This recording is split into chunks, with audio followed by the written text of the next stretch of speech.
Welcome back to Pokemon episode summaries. Today, I'll be doing episode 115, Viva Las Lapras. The episode begins with Ash and the gang now on their way back to Pallet Town since Ash had completed his journey in the Orange Islands, having won the Orange League trophy, which he was still admiring in amazement at the fact that he actually managed to win a league. Let's go, Ash. Even Pikachu was celebrating as well, but then suddenly, Ash almost drops the fucking trophy in the water as Lapras makes a sharp turn, turning towards something. It's revealed that this was a school of Lapras. Tracy immediately goes to sketch them, as he's never seen a school of Lapras together before. And he and Misty realize that this school of Lapras could be Lapras's family, causing Ash to remember when he first met Lapras and promised to help it reunite with its family after it got injured. And that's why I was so excited. To further prove their point, the Lapras then tries to call out to them, though the Lapras just ignores it, so Lapras tries to swim closer and call again, but this just prompts all of the Lapras to run away. However, one lighter teal-colored Lapras does stop and look back, indicating that it felt a little bad, but it's quickly hurried along by some of the other Lapras. Ash comes to the conclusion that these Lapras had to have been Lapras's family, and yell at them for trying to abandon it. The Lapras get angry at Ash, and one of them proceeds to fire a water gun at them, which Tracy's confused by, as Lapras never seemed to attack. This was likely still true, as after that one attack, the Lapras then uses a mist to instead permit all the Lapras to escape, without being seen.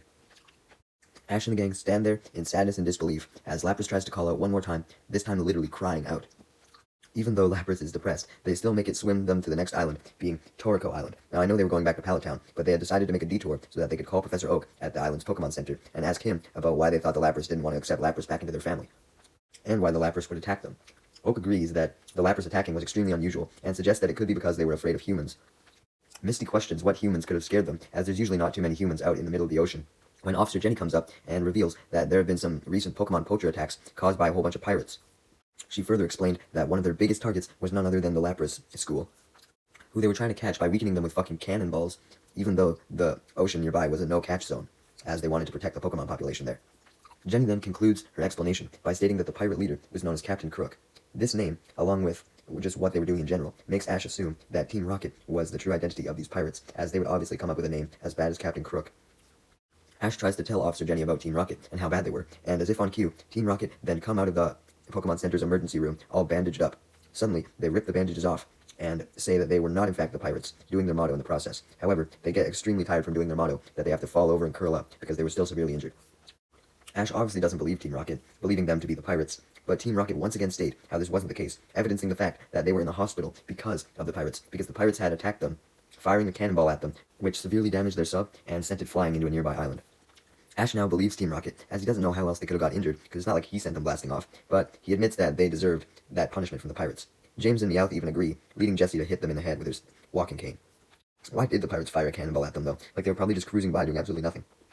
Officer Jenny isn't as quick to believe them, though, stating that she would like for them to come down and fill out an official report. She also says that she wanted to check their files, as Ash had warned her about them, and this causes Team Rocket to run off, claiming that they've suddenly been miraculously healed, just not wanting to have to deal with potentially being arrested. Meanwhile, back with Lapras's family, they were currently swimming to an island, but the teal-colored one from earlier was going a bit slower, as it was sad and wasn't super motivated to swim with the rest of the group. However, it was quickly corrected by the leader of the group, demanding that it hurry up. This indicated that at least this teal Lapras felt bad about abandoning Lapras. Anyways, the pirate ship then shows up, as the pirates, being Captain Crook and his first mate, that's literally the only two pirates there, spot the island and the Lapras in the distance. Seeing that the Lapras were currently swimming away from the island, only going to it for a quick little detour, the pirates fear that they're going to lose the Lapras, so Captain Crook orders his first mate to send out their secret weapon to stop them. Back with Ash and the gang, they had left the Pokemon Center after Team Rocket did, so that they could try and locate Lapras's family again, so he could try to rejoin them again. Misty asked Ash how he planned to help the Lapras, with Ash explaining that he was going to try his best to convince the Lapras that they were nice humans, unlike the pirates. Tracy questions how Ash was going to pull this off, with Ash simply replying that he was going to smile as big as he could, and hope that would work. Misty suggests, though, that just telling them that they were nice humans would probably be a better idea than just leaving it up to the Lapras to interpret their facial expressions. Back with the pirates and the Lapras, the pirates had caught up and fired their secret weapon, which were the cannons. However, the cannons didn't fire out actual cannons this time. They fired out Pokeballs, which subsequently released a whole bunch of Tentacruel that Captain Crook ordered to attack the Lapras with a poison sting. The Tentacruel surround the Lapras and do as they were instructed, but thankfully, the leader Lapras was strong enough to deflect all the poison stings with a single water gun. Captain Crook simply retaliates by sending out even more Tentacruel to attack, but then Ash and the gang show up on Lapras, having spotted these Tentacruel, with Ash using his Pokedex on them. Misty, being the Tentacruel fan that she was, immediately defends them, explaining that the pirates were just using them to bully the Lapras. They probably didn't want to do it themselves. Regardless, though, they know that they have to do something to stop the Tentacruel, so Tracy then jumps off a Lapras and sends out his Meryl, and together they swim back to land to go get Officer Jenny, while Ash and Misty advance toward the Lapras in an attempt to protect them. Meanwhile, Team Rocket had fixed their Magikarp sub and was currently trailing Ash and Misty, wanting to see them get hurt by the Tentacruel so they could swoop in and steal Pikachu. Great plan, guys. I'm sure that'll work out. Anyways, the Tentacruel had now fully surrounded all the Lapras, causing them to worry immensely, and they only began to worry more as Captain Crook ordered all the Tentacruel to fire poison stings directly at them. However, as they were doing so, Pikachu arrived, riding on Ash's Lapras, and thundershocked them. Unfortunately, though, due to using an electric attack on the water, and water conducts electricity, this meant that everything around the pirates was shocked as well. And so not just the Tentacruel, but also Ash and Misty, and all the Lapras. Great. Team Rocket is almost shocked as well, even despite being below the water. Not only did Pikachu's Thunderbolt backfire in harming both his allies and the Lapras, it also angered the Tentacruel, who made their way away from the Lapras and began to swim towards Ash and the gang, wanting revenge. I mean, I guess maybe that was a good thing if they wanted to scare the Tentacruel away from the Lapras, but unfortunately, as Captain Crook and his first mate see that the Tentacruel were now distracted by Ash and the gang, they decide to take matters into their own hands, and Captain Crook orders his first mate to fire actual cannonballs this time at the Lapras, quickly deciding to fire at Ash's Lapras first so that he could get rid of the distraction. Fortunately, Lapras is able to dodge, and Ash and Misty retaliate by sending out all their water Pokemon, including Ash's Squirtle and Misty's Staryu, Poliwag, and Goldeen, and Misty leads all the water Pokemon to Captain Crook's ship in an attempt to damage it. She has them all use Water Gun, which destroys the cannons and the masts, and puts a whole bunch of holes into the ship. This obviously causes Captain Crook to get angry, but before he can do anything, Misty orders all the water Pokemon to fire Water Gun again, and it hits Captain Crook, knocking him back. Captain Crook tries to retaliate by sending out some more cannonballs, but his first mate's like, yo, all the cannons were fucked in the attack. This leads Captain Crook to take out his anger on his first mate, and proceed to throw him like he was a cannon, but obviously he doesn't get very far, and to add insult to injury, Poliwag hits him with a water gun before he even crashes into the water. While Misty was on the remains of the boat, dealing with Captain Crook, Ash was trying his best to distract the Tentacruel once again, as they had since refocused their attention on the School of Lapras due to the pirates coming in. He tried to distract them by bullying them with words, calling them useless and shit, but the Tentacruel weren't fazed by this, as they likely couldn't understand what Ash was saying. So, he instead had Lapras fire a water gun straight at the leader Tentacruel, and this pissed it off, to the point where it began to chase Ash just as he wanted. Ash ordered the Lapras to take this chance to escape, although they seemed very unwilling to do so, especially the teal-colored one, indicating that the teal-colored one may have actually managed to influence the rest of the Lapras into the fact that Ash and the gang clearly weren't that bad. So now they wanted to help him, maybe. As the angry Tentacruel quickly approached Ash's Lapras, Team Rocket was still spying in their Magikarp sub, trailing from behind. Jessie was extremely happy, as their plan was actually working.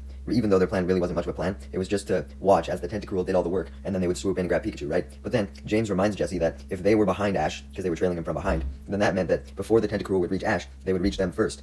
They both then begin to panic, as this happens, with the Tentacruel ramming into Team Rocket's sub, sending it blasting off. With no more obstacles, the Tentacruel are able to surround Ash and Lapras. At least it wasn't all bad, though, as back on the remains of the ship, Misty had been able to tie up Captain Crook, his first mate, and all the other pirates. That's right, there were other pirates. I don't know where the fuck they were earlier. Misty orders Captain Crook to recall all the Tentacruel into their Pokeballs, but Captain Crook obviously refuses, leading Poliwag to water gun him straight in the face, although this really doesn't do much, as he still doesn't recall them. Ash and Lapras were trying their best to deal with the Tentacruel on their own by firing water guns at them, but it wasn't doing a whole lot, and Captain Crook then ordered all the Tentacruel to use Supersonic. The Tentacruel oblige, as they create a whole bunch of piercing sound waves, causing Ash to cover his ears in pain, and Pikachu and Lapras scream in pain. All three of them now having massive headaches. To make matters worse, the leader Tentacruel tries to fire off a hydro pump at them, but thankfully, in a Deus Ex Machina moment, all of the Lapras fire an ice beam at the Tentacruel, freezing them all, and saving Ash, Pikachu, and his Lapras. With the Tentacruel now frozen ice blocks, they sink to the bottom of the water as all the Lapras swim up to Ash's Lapras, including the teal one, and the teal one proceeds to nuzzle it. It had managed to convince the other Lapras to help its kid. That's right, this teal Lapras was Lapras's mother. It had found its family, and now been reunited with them. Let's go! A little while later, Tracy arrives with Officer Jenny in her police patrol boat, and Misty loads up all of the pirates from their ship onto Officer Jenny's ship, and ties them up yet again. Team Rocket had also been found, where they had blasted off, and proceeded to get tied up as well. Officer Jenny was going to take the pirates and Team Rocket to jail. Wow, that's rare, Team Rocket never goes to jail. Before the boat could take off, though, the Tentacruel had resurfaced. Fortunately, without having any masters to order them around, Misty was able to convince them to just go away and swim back out into the ocean. With them happily obliging, as they appreciated Misty's kindness, it was rare to see Tentacruel get respected. As for Ash, he was hanging out with his Lapras one last time, playing with it and letting it lick it and shit, preparing to say goodbye and let it rejoin his family, like Ash originally promised it, as he recalled all the memories he had with Lapras. The battle in the Orange League Championship, the battle against Sissy's Blastoise, and when he first caught it, along with when he first saved it. Once finished reminiscing, Lapras dropped Ash off back on Officer Jenny's boat, and said that it was ready to go, as it headed towards its family.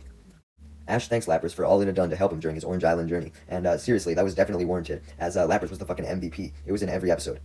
The episode then ends with Ash, Misty, and Tracy all waving goodbye to Lapras as the boat pulled away to take Team Rocket and the pirates into custody, and all the Lapras swam away, with Ash's Lapras jumping up into the air in excitement to finally be back with its family. Yay, happy ending.